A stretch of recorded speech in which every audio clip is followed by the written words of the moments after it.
War isn't just fought on battlefields. Let's dig into how it totally rewrites a country's economic playbook.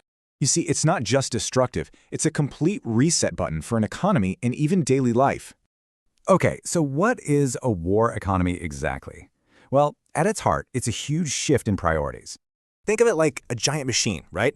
Suddenly, it's completely retooled for military needs, not civilian ones. And the first thing you really notice? Production. Civilian factories get completely flipped for the war effort, and this shows you that pivot perfectly. Car factories? Now they're making tanks. Fashion? Now it's uniforms.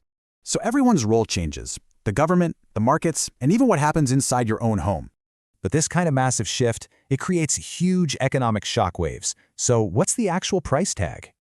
Well, for one, inflation can just explode. With fewer goods and way more spending, your savings get hammered.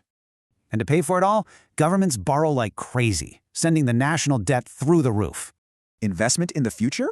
That pretty much collapses, and it can cripple growth for years to come.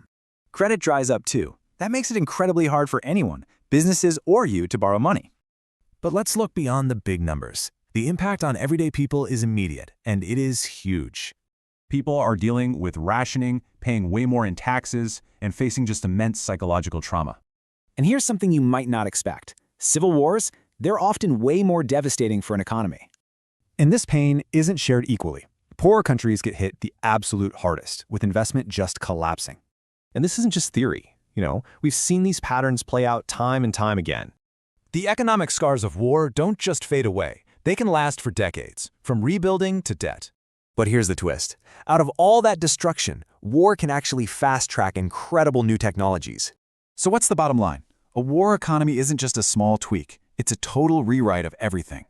Which leaves us with a big question. When the fighting finally stops, is the economic war really over?